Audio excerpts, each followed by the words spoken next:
your recombination and why you guys should at all care about it. So today, pretty much, that's all we're going to do is just understand why the B cell receptor is actually important and what role BDJ plays in basic B cell immunology. So we already talked last time about the mechanism of BDJ recombination. You don't have to worry about the little details about exactly how it happens. It's not going to be something that I'm going to test you on. If you have questions and are interested in it, please ask. But otherwise, it's more important that you understand why it's important and how exactly it's controlled more than anything else. So we talked that BDJ recombination is basically a recombinatorial process whereby B and T cells take advantage of a combinatorial process to take one of many small elements, basically these small genes, called, in case of a heavy chain and B cells, called BH genes, and we combine with one of many D elements, one of the J elements, and eventually get one gene called a heavy chain receptor that's composed of one of these three elements, and then eventually splice to a constant region. So, similar process happens in T cells. Hopefully, whoever gave the T cell lecture went over this with you. So the first order of control of this process is that it only happens in B and T cells. It's a very dangerous process. It involves double-stranded DNA breaks. You don't really want it to happen anywhere else. It's amazing enough that you have actually cells in your body, these two types of lymphocytes in your body, that have a genetic material, genetic makeup, that is completely different from the rest of the cells in your body. It's different just in one place, at the BDJ loci. Nevertheless, it's still striking enough. So the first level of control is that it happens only in B and T cells. Furthermore, even within B and T cells, it is specific for each type of lymphocyte. In B cells, it happens only at the heavy chain locus and at the light chain IG locus. The heavy chain locus, there is only one, so you have two alleles, one from the mother, one from the father. For the light chain locus, it is a little bit more complicated. You actually have a choice of two light chain loci, kappa and lambda. There are two different chromosomes, so you have a total of 4 light chain loci, 2 kappa alleles, 2 kappa, and 2 lambda alleles. In mice, it's easy because pretty much 95% of cells in mice use the kappa allele, and then a few percent use the lambda allele. In humans, it's a little bit more complicated. All B cells are going to use the heavy chain allele, and then the B cells are either going to choose the kappa allele or the lambda allele, one or the other. Still, every B cell will have only one functional heavy chain allele, and to the first approximation, all B cells also will have only one functional light chain allele, either kappa or lambda. A similar process, as I said, happens in T cells. In T cells, instead of using the immunoglobulin genes, they use the TCR loci, beta and alpha. Basically, it's almost identical process. It's the same 1223 rule that we talked about last week. It's the same recombinatorics. The B locus is kind of like the heavy chain. The alpha locus is kind of like the light chain. The slight kink in this is that majority of your T cells are alpha beta T cells. You actually have gamma delta T cells as well. These cells use similar loci that are actually intermingled with these, where gamma and delta are kind of like the heavy chain and the light chain of a B cell. Again, you don't need to focus on this too much, except to know that basically T cells have unique loci that they rearrange to make their receptor. B cells have unique loci that they go through the combinatorial process and make the B cell receptor. So, at the heavy chain in B cells, and its equivalent in T cells, you have what's called allelic exclusion, where only one allele is going to rearrange at a time. You don't have rearrangement simultaneously happening on 2 alleles. So you have only one rearrangement. If it's functional, the B cell goes on and then rearranges the light chain. So as a result, in the end, every B cell will have a unique receptor, every T cell will have a unique receptor, and T cells is going to happen on the B cells, on the beta chain. So how is this going to happen? The heavy chain is going to go through this recombinatorial process that we talked about. Now, we talked that this process already is random in nature to the first approximation, where only one V, one D, and one J is used. Furthermore, in order to diversify the repertoire even further, the rearrangement, as it happens, takes advantage of enzymes that add and subtract, basically chew back individual nucleotides. So as a result, the joints are actually very imprecise. So we have N and P nucleotide addition at the joints. Same thing, by the way, happens in T cells. So the joining is imprecise to further increase the diversity of your repertoire. Now, the promoter comes from the V genes. Each V gene has a very strong promoter. It is firing, it's going to make a transcript that's going to keep going. There is no stop codon here.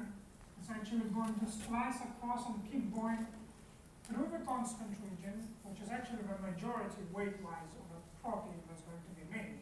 This is quite short. The constant region is much longer. Until it eventually, this is actually multiple exons of a constant region, until it goes through the constant region and reaches the stop codon. So, if we know that this recombinatorial process is random and imprecise, you should be able by now to figure out that a lot of the time that it's going to recombine is going to fail to make a productive protein. It's going to be out of frame. 2/3 of the rearrangements are going to run into a stop codon here, or is just going to be out of frame. Now this is obviously a wasteful process for a cell to go through, because you only have 2 heavy chain alleles. 2/3 of the time you're going to screw up the first one, you're going to try the second one, and 2/3 of the time it's again going to be out of frame. If that's the case, the cell is most likely going to die. There are some special situations, special processes where it can try to keep rearranging the same locus over and over again. Now, what's going to be most likely in your textbooks anyway is that if it's out of frame on both heavy chain alleles, the cell dies. So how does it know if it's out of frame? Or how does it know when it made a functional protein that can actually successfully fold, bind the light chain eventually, and make what we know as an antibody molecule? So there is no way for it to just check it by reading the bases. It has to make a protein, and it has to see if a protein will fold correctly, go to the surface correctly, and associate with the light chain correctly. The caveat here is that the light chain is going to have to go through the exact same process of rearrangement, and again might be out of frame. So you can't wait until you get the light chain part of it to really check it. So the way the cells evolve, both B cells and T cells, so at the pro-B cell stage, when it gets at the pro-B cell stage, so let's say protein. At the pro-B cell stage, it's going to express the heavy chain, and it's going to let that heavy chain bind a surrogate light chain. We have a similar invariant type light chain in the T cells as well. We check the TCR beta. So you're going to bind this pseudo light chain, which unlike the real light chain is not there. All it is essentially a scaffolding protein that lets this whole assembly get to the cell surface and make sure it's functional. The only way it knows that it's functional is that when it gets to the cell surface, there is some mysterious signal that actually comes from the associated Ig alpha and Ig beta signaling subunits. It tells the cells you're okay, keep going. They're going to proliferate like crazy. And after they proliferate like crazy at what's called the large pre-B cell stage, don't worry about the name, basically they proliferate like crazy, and each of these daughter cells is now going to rearrange its light chain. So you make one heavy chain, if it's good, you might as well keep it, you make a bunch of cells. Each of these cells is going to get a unique light chain part. The light chain is going to go through a similar process, slightly shorter, that's why it's light. It doesn't have D on it. But the process is otherwise the same. You combine one B kappa, one J kappa, make the protein, and then you make the final protein and make sure that again it's functional, that the heavy chain and that the light chain can pair together. If it's good, in theory, it can now exit into the periphery. But again, the process is somewhat random, has a lot of individuality to it. Each cell is going to get a unique receptor. If it gets a unique receptor, it means that there's no way a priori ahead of time to know whether that receptor is going to be autoimmune or not. So you have to check when you make the final receptor for two things. One is that it's functional, that it goes to the cell surface, that it can give a survival signal to the cell. And two, that it doesn't bind any of your own proteins. Again, a similar thing happens in T cells. But the fact of the matter is, in T cells we know a little bit more about this, what's called negative selection. In T cells, the complication is that the T cells have to rearrange their TCR alpha and beta, or gamma and delta, that stick to alpha and beta chains. And then it has to make sure of three things, actually. That it goes to the cell surface, that it recognizes self in the form of MHC protein. The T cells, unlike B cells, recognize antigen in the context of an MHC. MHC +1 or +2, depending on whether you're a CD8 or a CD4. Hopefully you guys will know this. So it has to recognize that it can basically interact with MHC, and then it again has to recognize that it cannot bind any of your peptides, any of your proteins. In the context of T cells, in the thymus you have a special transcription factor in the thymal epithelial cells that will basically make a little bit of every one of your gene products. So you have cells that are showing a little bit of you to every single T cell that comes out. And make sure that if a T cell is too good at recognizing you, it's going to get sacked. Or it's going to be told to rearrange again the light chain and try again. For B cells, we actually don't know how this happens, but it does happen. We know that if you express an antigen that binds too strongly to the B cell, it's going to kill the B cells. In fact, there was a very nice experiment that was done about 7 years ago in mice. What they did is a group in California made a protein that will bind all kappa chains. And I told you, in mice, most of the B cells that come out have a heavy chain and a kappa light chain. Well, they expressed a protein in the bone marrow that will bind kappa, non-specific. So what happens? Instead of having normal B cell repertoire, you now have in those mice no kappa light chain bearing B cells in the periphery. Instead of being 95% kappa light chain enriched B cell population in the periphery, you now have only mounted B cells in the periphery, meaning that you have some process in the bone marrow, however mysteriously it works, that ensures that the B cells that come out do not recognize self. If they do, you're now asking for autoimmunity. So why is this important?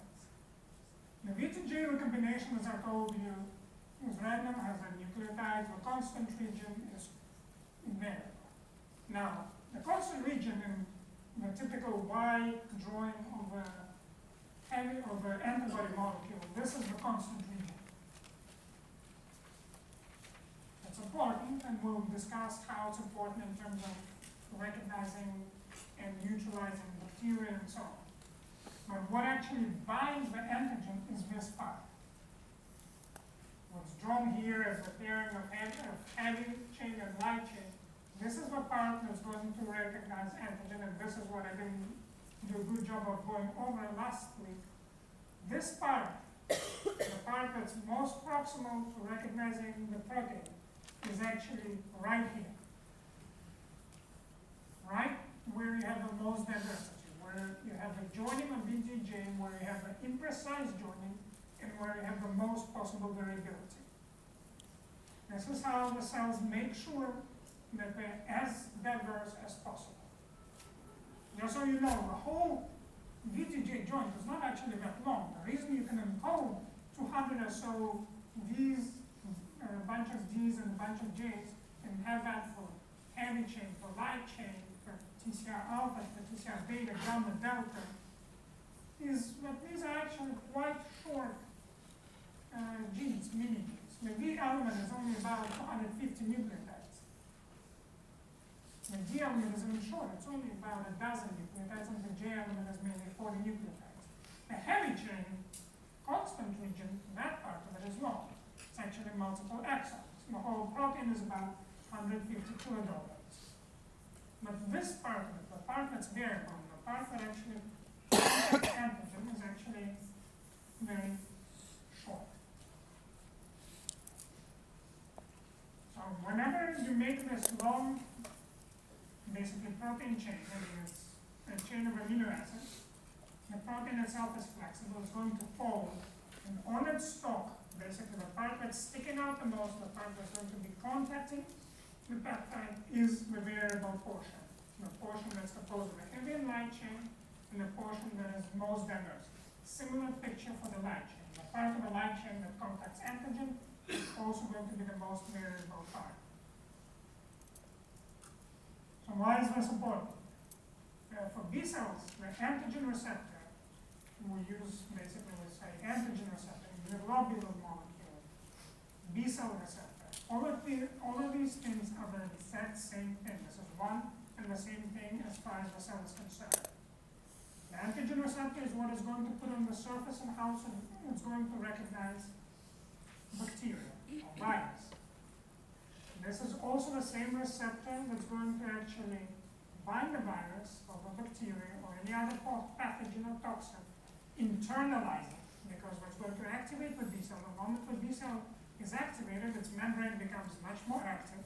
It starts to internalize its membrane bits, basically by pieces, internalize it. If it internalizes, the antigen is going to actually now degrade it. If it degrades it, it can now present it in the context of its MHC class II molecule to a helper T cell.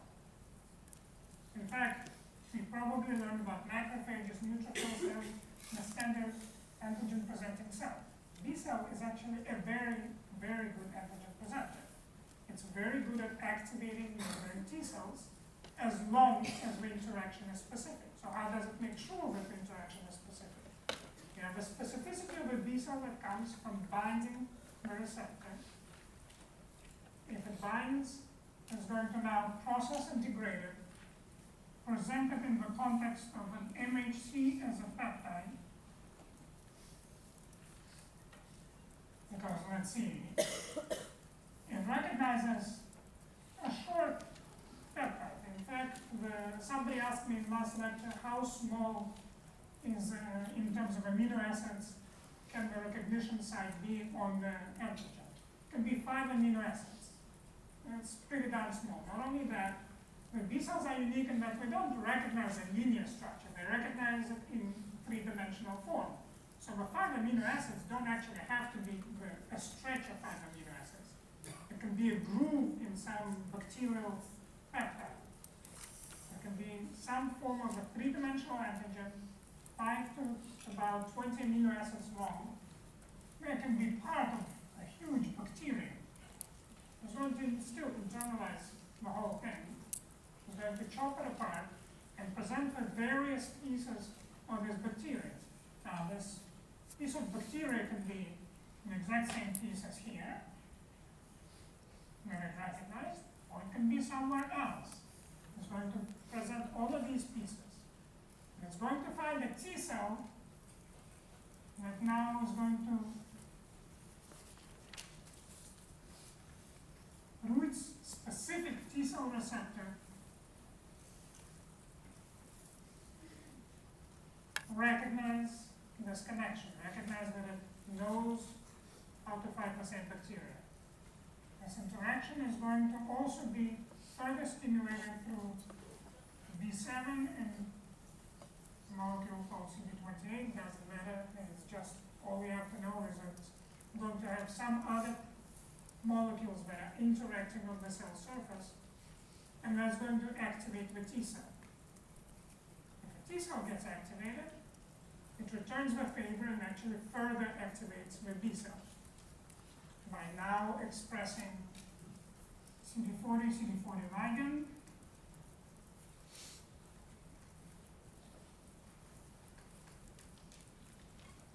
is going to further activate the T cell. The T cells are also going to secrete cytokines.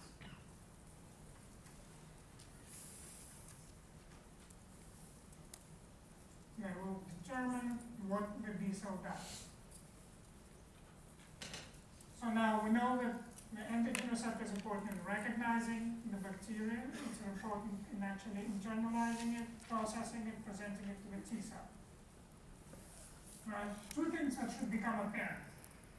That even if B cell negative selection fails in the bone marrow, if some B cells that have a little bit, some low degree of specificity against self get out of a bone marrow, there's one more, or actually there are several more points of control. They still have to find an interaction partner most of the time to really cause any sort of autoimmune disease in most cases.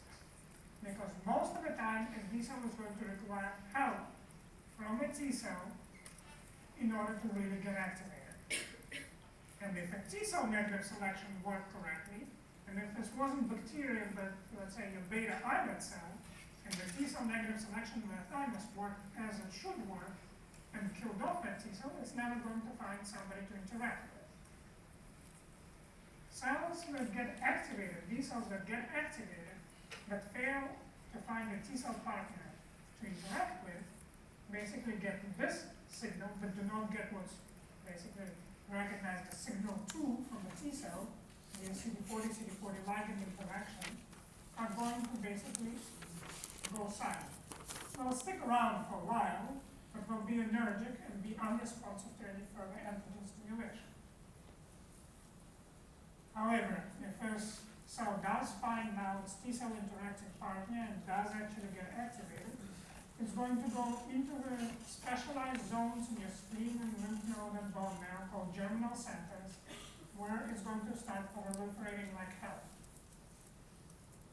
Now, before we get into greater detail about what actually happens in the germinal center, I want to point out one more thing that the B cell receptor does.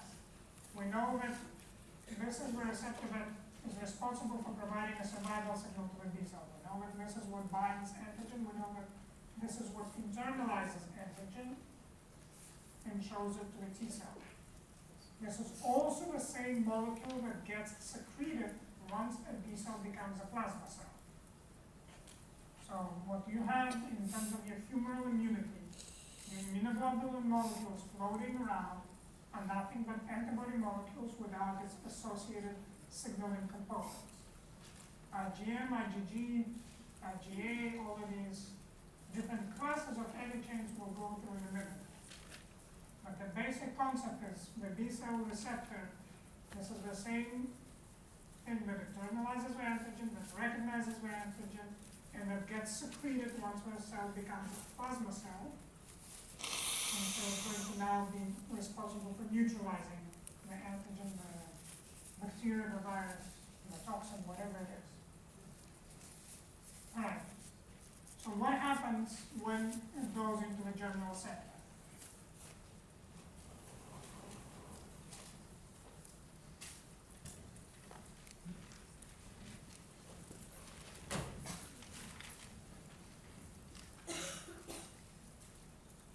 In the germinal center, they're very frequently drawn egg-shaped.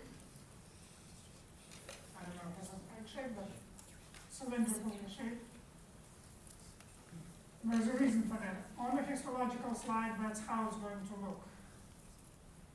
You have cells, B cells, that start to proliferate, and as a result form essentially what's called a dark zone, because again on the histological slide this area becomes so dense that it's actually obvious.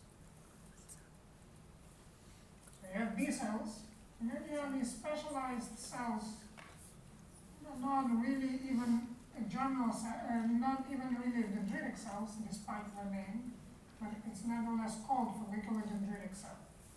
I'm saying it's not really a dendritic cell because the transcriptional program of that cell looks actually quite different from the dendritic cell that sits under your skin, samples a little bit of antigen and shows it to T cells. This sucker is pretty specialized because it actually shows a little bit of the antigen to the B cell. You have B cells proliferating like crazy, and what are they doing? They're expressing molecules that allow them to mutate their antigen receptor. So from day one, when a first B cell recognizes a piece of bacteria, goes into the germinal center and starts to proliferate, to day, whatever, 30 or so of your infection, you have these germinal centers where B cells keep proliferating and they start to mutate the antigen receptor. Interestingly enough, because you have a strong promoter here, somehow, through several layers of regulation, you make sure that these double-strand breaks that occur in the course of a mutation occur only in your immunoglobulin genes. You have occasionally a few misses, but the vast majority of the mutations are going to occur in your immunoglobulin genes. You're going to have one mutation first, maybe another. Occasionally you have mutations nearby, but to a large extent, it's going to occur just in your VGJ variable regions. And it's going to preferentially occur on the allele that productively rearranged. On day 7, you might just have a couple of mutations. So these B cells that are proliferating like crazy are going to need a stimulation to tell them to survive. Most of them are going to die. They're mutating randomly. So there's a good chance that instead of mutating in a positive fashion, they either make the receptor that was okay worse, or we're going to introduce a stop codon and make a receptor that was okay completely useless. One in however many thousands is going to make a mutation that actually is positive. If they make a mutation that is positive, it's going to have a competitive advantage at recognizing a little bit of antigen on a follicular dendritic cell. You also have T cells that further keep interacting with these B cells and actually again providing additional stimuli. This happens to be also probably the T cells that are specific for this antigen. So these B cells are proliferating, they're undergoing somatic hypermutation, and they're going through Darwinian selection in a matter of a week, 10 days, you can actually see the result. By 10 days, you might have just a few mutations. In 3 weeks, this region can be heavily mutated. And you can model this in mice by injecting a very specific, let's say, small antigen that is going to select just a few B cells in your body. And you can actually pick B cells out of the spleen of these mice after a week, after 2 weeks, after 3 weeks, and you will see an increase in mutations in this region. The ones that give a selective advantage are going to get selected. So in the course of about 21 days, at least in a mouse, and probably about the same time frame in people, you can see the affinity of B cells for a given antigen increase 1,000-fold. Is the antigen that the follicular dendritic cells are presenting the same one or similar to the ones that the B cells saw before they migrated? Yeah, that's why we form around given follicular dendritic cell network. So these follicular dendritic cells have very often actually very large pieces of a pathogen. So you might have in a given germinal center a couple of different B cell clones at the same time, but most of the time it's one B cell clone that's going to start proliferating very fast and going to take over basically the specialized germinal center, and it's going to keep trying to get a survival signal from a follicular dendritic cell. The survival signal is just